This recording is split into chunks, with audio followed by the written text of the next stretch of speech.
Gas prices unlikely to skyrocket as oil companies assess Hurricane Ida damage. Although oil companies are still assessing the damage at the oil rigs, platforms and refineries that were struck by Hurricane Ida, signs point toward a limited impact on gasoline availability and prices. AAA has warned of price volatility, and several analysts expect temporary price increases of several cents, but experts are not expecting a dramatic or prolonged disruption to the market. "This is not Katrina," says Richard Joswick, head of oil analytics at S&P Global Platts. After Hurricane Katrina made landfall, exactly 16 years earlier, gas prices immediately shot up by 45 cents and remained elevated for 2 months.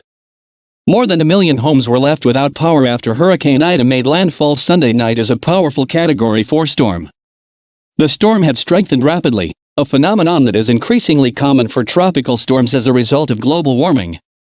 As Hurricane Ida approached, oil companies rushed to evacuate personnel and shut down operations in the Gulf of Mexico, as is standard practice for an approaching major storm. On Sunday, the Federal Bureau of Safety and Environmental Enforcement reported that 95.65% of oil production in the Gulf of Mexico had been temporarily closed down, as well as 93.75% of natural gas production. Those are eye-popping percentages. But the key question for oil markets is whether any of the infrastructure was damaged. If not, Gulf producers could restart drilling and pumping in a matter of days. However, if equipment was broken by the storms, they could remain offline much longer. Companies are in the process of checking for damage. ExxonMobil reports that its Hoover platform was undamaged and is in the process of resuming normal operations.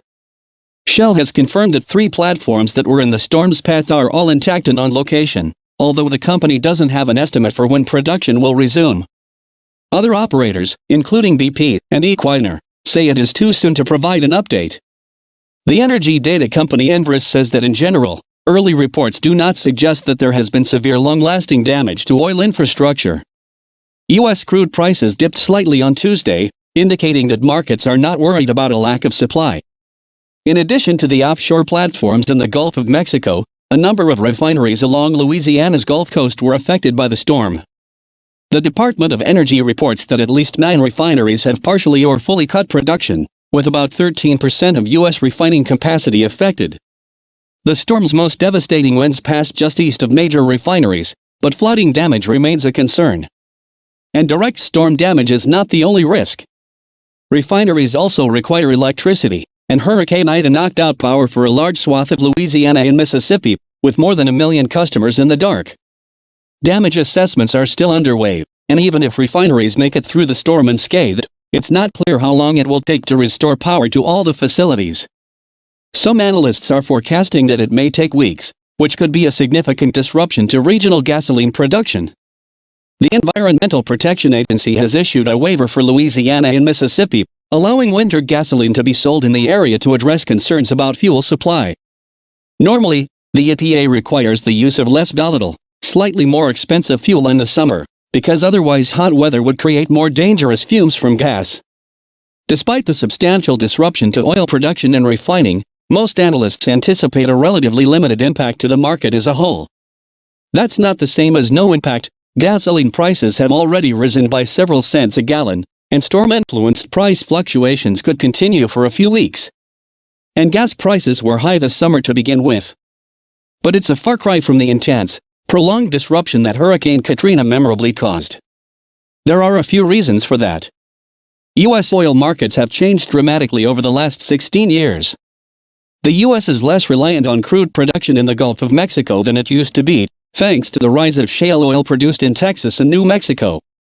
The U.S. also exports more refined fuel products out of the Gulf now and, in a pinch, can redirect those exports to meet domestic needs.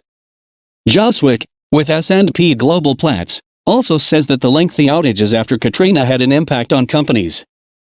The refiners learned their lesson, he says. They hardened their facilities.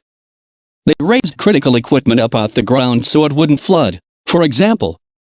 However, he notes, if a second storm strikes the area while production is still recovering, the damage could be far worse. Climate change, caused by greenhouse gas emissions, a large portion of which come from burning petroleum products, is causing more damaging storms in the Gulf of Mexico.